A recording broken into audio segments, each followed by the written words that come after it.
Slanderers have a basic motivation. They're insecure people who seek to raise their own status by demeaning somebody else. But Dr. Tony Evans says that a Christian's status isn't measured against other people. Then you don't have to reduce others to lift yourself, because if you're in fellowship with God, nobody can have what God has planned for you. This is The Alternative with Dr. Tony Evans, author, speaker, senior pastor of Oak Cliff Bible Fellowship in Dallas, Texas, and president of the Urban Alternative. As Dr. Evans said, people who talk others down are just trying to talk themselves up, whether they realize it or not. But that's the opposite of what happens, and we'll find out why as he tells us today how to recognize symptoms of unholy speech. A woman went to the doctor one day because she was very sick and she had been bitten by an animal. The doctor looked at where she was bitten and did all the tests, and it came out that she had rabies, and it was at an advanced stage. The doctor said, "It doesn't look good." She said, "Doctor, then may I have a piece of paper?" The doctor brought in a piece of paper, and she started writing down names. The doctor said to her, "Are you writing down the names of the people you want to put in your will?" She said, "No, I'm writing down the names of the people I want to bite." Because one of the ways that you demonstrate how sick you are is with your mouth, with my mouth. And how our words and our speech damages others. We've all been hurt by something said, done, by words that affected us negatively, emotionally. Not only have we received damage, but we've probably done our share as well. There's a reason for that. But I wanted to talk to you today about symptoms of unholy speech. How do you know if your talk is not what it ought to be? A couple of key factors in terms of its effect on other people. In Proverbs chapter 20, verse 19, it says, "He who goes about as a slanderer reveals secrets. Therefore, do not associate with a gossip." In this one verse, we're introduced to two speech problems that we affect others with and that others affect us with, and that is gossip and slander. A gossip is one who sends secrets, who passes on information, who betrays a confidence, like Proverbs chapter 11, verse 13. It says, "He who goes about as a talebearer reveals secrets," a gossip, "and he who is trustworthy conceals a matter." So picture this now. Somebody comes to you and says, "Now I want to tell you something, but you can't tell anybody else, okay?" And you say, "Okay." Now, they've already let you know this is a secret. But when you hear it, it's so good, so juicy, that you just can't keep it to yourself. You are a gossip if you are a revealer of secrets and not a trustworthy person, because you told that person that you would honor the privacy of this discussion. And your passing it on was done without their approval, which means you could not be trusted because you are a talebearer. In Proverbs chapter 18, verse 8, "The words of a whisperer are like dainty morsels, and they go down into the innermost parts of the body." This is a whisperer. This is somebody who say, "Guess what I just heard? Guess what I just heard?" They whispering. So they're passing on a secret. So since it's a secret, they think talking softly to somebody else keeps it a secret, even though it was passed on. He says gossip is like a dainty morsel. You ever been to a dessert bar? Nothing but dessert. And all of it's sweet. It's sweet to the taste. And so you want to get all these different, you want a smorgasbord of sweetness. It's dainty. Them nice little tiny dainty pieces. Or a juicy steak, because gossip is always juicy. You know, it's always got some juice in it. And so he says, because it is juicy, the problem, he says, is it goes down to the innermost parts of the body. That is, to be a gossiper is revealing your own contamination. Paul ran into a big problem in the church at Corinth. You don't have to turn there, but in 2 Corinthians chapter 12, verse 20, he says, I'm just depressed that when I come there and I come to the church, Corinth Bible Fellowship, that I'm going to hear a whole lot of gossip.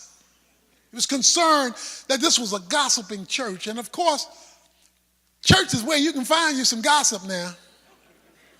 He says in chapter 16, verse 28, a perverse man spreads strife and a slanderer separates intimate friends. Have you ever seen gossip do that? Separate people, cause you to be mad at somebody because somebody told you something that somebody told them. Somebody said a rumor that goes in one ear comes out of a whole lot of mouths. And then what we do to legitimize gossip is include prayer. I got something I want you to pray about. Now, what's interesting is you're telling somebody to pray about something you have not yet prayed about yourself. Be careful to include God in the sins of your mouth. Because once you bring in prayer, you're including God. And you're passing on information for the joy of sharing it to people who can do nothing about it except pass it on themselves. A gossip does not want to help or heal. They want to enjoy the information. If there is not tied to the dissemination of information, specific designs to help fix a problem, but merely to enjoy the rumor of the issue, then that is a sinful use of the tongue. And that's why he says so much about it. Many say, I promise not to say anything unless it is good. And boy, is this good. It reminds me of the story of the four preachers. The four preachers had gone on a little retreat and they decided to have a confession time. They wanted to just talk about their own struggles, their own sins, and get clean and clear before the Lord. And so the first preacher said, well, I'll start. I've got a struggle with gambling. I gamble online, and I need you guys to pray for me. It's okay. We're gonna pray for you. Second guy says, I got trouble with anger. I can't control my temper. I'm hollering at my wife. I'm hollering at my kids. I'm mad all the time. I need you guys to pray for me. He said, okay, we'll pray for you. The other guy says, I got a female problem. I'm struggle with pornography some, and I need help. Pray for me. He said, we'll pray for you. The fourth guy didn't say anything. He said, well, it's your turn. He says, nah. He said, yeah, it's your turn. No, you don't want me to share. Yeah, we want you to share. You really want me to share? Yes, we all shared. It's your turn. Okay. Well, I got a problem with gossip and I can't wait to get out of here. Because I'm going to tell everything I just heard up in here. So you got to watch who you talk to. Because you want to communicate to trustworthy people who are not out to hurt, but to help. And that's why passing on information to people about people who you yourself are unwilling to talk to yourself speaks of a motivation that is wrong. So some of this is motivation because sometimes you're not in a position to help. You're not in a position to fix it. But when you just pass on information, to pass on information for the pleasure of passing on information, that makes you an untrustworthy gossip. And the problem with gossip is like throwing up feathers. Once the wind catches it, it's hard to pull it back. Judas betrayed Jesus for 30 pieces of silver. He wanted the personal enjoyment of betraying a friend. The Bible says one of the reasons people gossip in 1 Timothy chapter 5, verse 13 is that they are idle. Paul tells Pastor Timothy, watch out for idle people because they don't have nothing to do but talk about everybody else. So the telephone has become their friend. And they want to talk about everybody else. And you have to understand, when you entertain a gossiper, then you have joined forces with them in the gossip. When Dr. Evans comes back in just a moment, he'll tell us why that's a far more serious situation than most believers realize. First, though, I want to let you know that his brand new book is already on its way to becoming a bestseller, and it builds on what we're learning in our current series. It's called Watch Your Mouth, a practical look at ways to tame your tongue.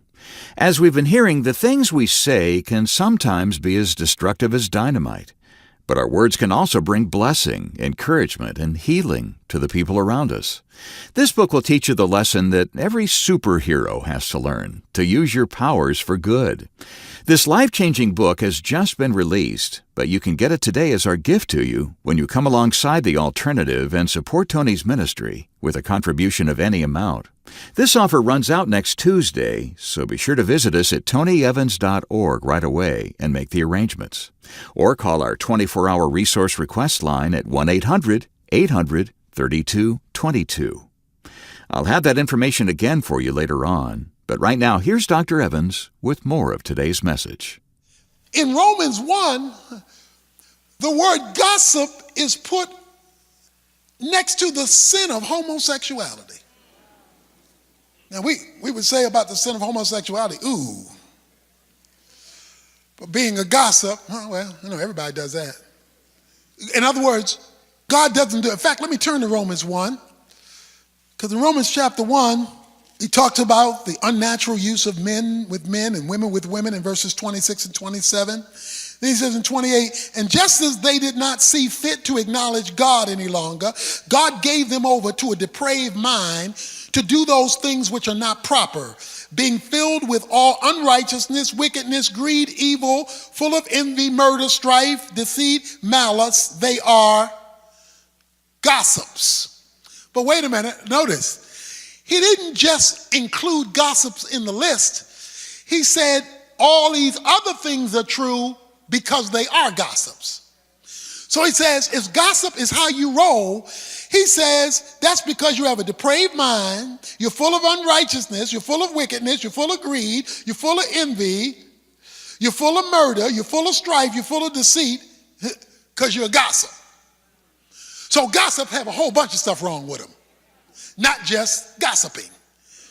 And then it comes right to our next one, the next word, slanderers. Slanderer is gossip's twin. That's why they're linked together. To slander is to speak evil of another in order to defame them, to defame their person, to defame their reputation. In other words, it's speaking evil to hurt. Gossip is spreading information that was supposed to be secret. A slanderer doesn't have to whisper, because he may or she may not be trying to keep a secret. In fact, she or he may want to tell you how they think and do not care how loud it is. because they want to hurt you. They don't want to help you. They don't want to improve you. They don't want to benefit you. They don't want to correct you. They want to hurt you. To talk about others with the intent of damaging them. Their name, their reputation, their character. Whether or not it is true, here's the deal. Even if it's true, what is my motivation? We're in a political season, and in political season, folk looking for stuff on other folk. Why? So they can put it in the media. Why? So they can damage their reputation. Why? So that that person can lose and I can win. So they're looking to damage. They're studying for the purpose of damaging. How can I hurt you? It may be true. What you are saying may be true, but the question is, are you slandering with the truth? It's not just, is it true? It is, am I hurting you? Now let me tell you why this is serious. Psalm 15. O Lord, who may abide in your tent, fellowship with you? Who may dwell on your holy hill? He who walks with integrity and works righteousness and speaks truth in his heart. He does not slander with his tongue, nor does evil to his neighbor, nor takes up a reproach against his friends. God says, you're not qualified to worship me if you're a slanderer. When you show up to worship me, I'm checking out your tongue. That goes back to James. He says, you bless God, but then you curse people made in the image of God. In other words, you're trying to hurt, not to help. And so slandering is a serious thing. How serious? 1 Corinthians 5:11 says, don't associate with slanderers. Proverbs chapter 10, verse 18 says, a slanderer is a fool. Slanderers have a basic motivation. They're insecure people who seek to raise their own status by demeaning somebody else. In other words, if I can push you down, I can lift me up. So in order for me to feel better about me, I have to lower how I think and how others think about you so I can raise me up to feel better and make other people think I am better than the person I'm putting down. The Bible talks about such a person in 3 John. Diotrephes, it says, he loved to have preeminence, top billing, among the brethren, and so he made it hard for everybody else. In other words, to keep himself high, he kept others low. A slanderer. Now, okay, let me clarify something. When he says a slanderer, he's talking about this is how you roll. He's not talking about an occasional slip. He's talking about this is how you can be identified. You are a gossip because that's what you do. You are a slanderer because that's what you do. That's how you roll. That's how you operate.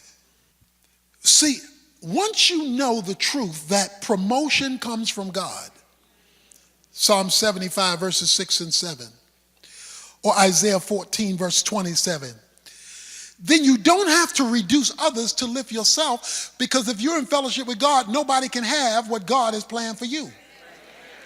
See? So you don't have to force other people down to lift yourself up. That's the sign of immaturity, because you don't believe God is big enough to give you yours. As one friend used to say, you never lose a race just because another horse runs. James 4:6 condemns defaming your brother. And he says, verse 19, my brethren, if any among you strays from the truth, so somebody's gone the wrong way, and one turns him back, let him know that he who turns a sinner from the error of his ways will save his soul from death and will cover a multitude of sins. Things are only going to get worse. Let's catch him before he goes further And that reminds us of a story in the Bible. The story in the Bible is the three sons of Noah in Genesis 9. Ham, Shem, and Japheth. It says their father was laying in his nakedness uncovered. And Ham came in and saw it. And Ham went out from seeing his father's nakedness and slandered his father to his brothers. His brothers came back in, and covered, our word in James, covered their father's nakedness. Ham slandered his father's nakedness. God came down and said, Ham, because you have done this, because you've shamed your father, Canaan, your son is cursed. We're going to pass down another father-son shaming. You slandered your dad, and that was an insult to Almighty God. And for that, there is a curse. In other words, slandering, you're trying to hurt, but you may be telling the truth with the pain you're inflicting. It may be true. But bearing false witness is a lie. Bearing false witness is intentionally seeking to deceive to another's detriment. It is to take a situation and to spin it in such a way that false data is given and a lie can get legs quickly and take flight. I'll tell you, one of the main ways we do false witnessing is we encouch it in a joke. I'm just kidding. Well, let's see what God has to say about that. Proverbs 26, verses 18 and 19. Like a madman who throws firebrands, arrows, and death, so is the man who deceives his neighbor and says, was I not joking? Using a joke to deceive. Encouching it in humor to trick. An unholy speech. One, gossip, passing on rumor. Slander, defaming another, whether true or false. False witness, intending to tell a non-truth in order to hurt. When that characterizes you or me or us, then we break fellowship with God and we aren't able to come into his holy temple. May we be an environment that helps, not hurts, that wants to heal, not maim, without compromising the truth. When we speak it, may it be so that people are built up, not torn down. Dr. Tony Evans, wrapping up a message he calls Symptoms of Unholy Speech. The full-length version of this lesson is available on CD. Just check with us for details on getting a copy. Better yet, you can request it as a part of our current 11-part teaching collection, Watch Your Mouth. All the information you need is waiting for you at tonyevans.org. While you're there, don't forget to request that brand new book I told you about earlier, also called Watch Your Mouth. A look at what God can build into our lives when we control what comes out of our mouths. As I mentioned, it's our thank you gift when you help us keep Tony's teaching on this station with any contribution, large or small. It's the perfect follow-up to what we've been learning on the broadcast, but be sure to request it right away before this special offer runs out next week. You can do that online at tonyevans.org. That's tonyevans.org. Or give us a call at 1-800-800-3222 and let one of our staff members help you. That's 1-800-800-3222. A lot is said about the importance of honesty, but a lot of what's said isn't all that honest. And that's not just true in political campaigns. So tomorrow, Dr. Evans will talk about the danger in the lies we're told and the lies we tell. I hope you'll be with us. The Alternative with Dr. Tony Evans is brought to you by the Urban Alternative and is made possible by the generous contributions of listeners like you.